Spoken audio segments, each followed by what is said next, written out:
২৪ জুলাইয়ে মানবতাবিরোধী অপরাধে দল হিসাবে আওয়ামী লীগ জড়িত কিনা তা খতিয়ে দেখছে আন্তর্জাতিক অপরাধ ট্রাইব্যুনাল।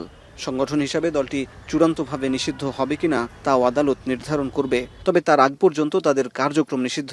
তাই নেতাকর্মীরা মাঠে নামতে চাইলে সরকার কঠোর ব্যবস্থা নেবে বলে জানিয়েছেন প্রধানমন্ত্রীর তথ্য উপদেষ্টা।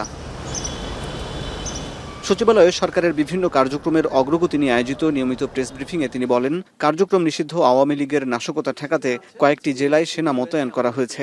খুব ছোটখাটো নাশকতার সক্ষমতা হয়তো আছে, আর তাদের প্রচুর টাকা আছে, সেটা খরচ করে হঠাৎ করে কোনো নাশকতা করে কিনা, সেই জন্য যে জায়গায় ঝুঁকি বেশি মনে হয়েছে সেখানে সেনাবাহিনী রাখা হয়েছে জনগণের নিরাপত্তার স্বার্থে।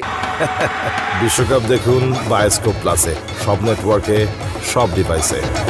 আগামী সেপ্টেম্বর বা অক্টোবর মাস থেকে পর্যায়ক্রমে স্থানীয় সরকার নির্বাচন শুরু হবে বলেও জানান তথ্য উপদেষ্টা। নির্বাচন শুরু হওয়ার পর থেকে 1 বছরের মধ্যে সব নির্বাচন শেষ করার লক্ষ্য রয়েছে সরকারের। আগামী 1 বছরের মধ্যে ইউনিয়ন পরিষদ, পৌরসভা, উপজেলা, জেলা পরিষদ, সিটি কর্পোরেশন নির্বাচন সম্পন্ন করার পরিকল্পনা রয়েছে। এই যে 1 বছর বলা হচ্ছে, আমি আগে দেখেছি এটা এক ধরনের মিসইন্টারপ্রিটেশন রয়েছে। 1 বছর নট ফ্রম নাও, এটা যখন শুরু হবে তারপর 1 বছর। বাংলাদেশ মালয়েশিয়া সরকার প্রধানের সাম্প্রতিক বৈঠকের বিষয়ে তিনি জানান, মুক্ত বাণিজ্য চুক্তি এগিয়ে নেওয়া, হালাল শিল্প, জ্বালানি নিরাপত্তা ও রোহিঙ্গা ইস্যুতে দুই দেশের মধ্যে সফল আলোচনা হয়েছে। এছাড়া বন্ধ থাকা শ্রমবাজার শিগগিরই উন্মুক্ত করা হবে বলেও আশা প্রকাশ করেন তিনি।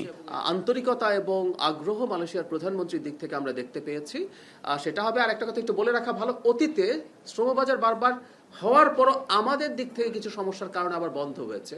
আমরা আশা করি এই সরকার সেই জিনিসগুলো কাটিয়ে উঠে এটাকে কন্টিনিউ করতে পারবে। এবার বাজেটের পর বাজারে জিনিসপত্রের দাম সহনীয় পর্যায়ে আছে বলে দাবি করেন তথ্য উপদেষ্টা। বলেন, বর্তমানে দেশে 21,21,000 টন খাদ্য মজুদ আছে, যা প্রয়োজনের চেয়ে 7,71,000 টন অতিরিক্ত। এছাড়া সেবার মান বাড়াতে প্রতিটি পরিবহনে জিপিএস যুক্ত করা ও গাড়ি চালানোর সময় তা চালু রাখা বাধ্যতামূলক করা হচ্ছে বলেও জানান তিনি। সেই কারণে এটা খুব বেশি মনোযোগ। হাসিব বিল্লাহ, এখন, ঢাকা। সবগুলো আমি পড়ছি না।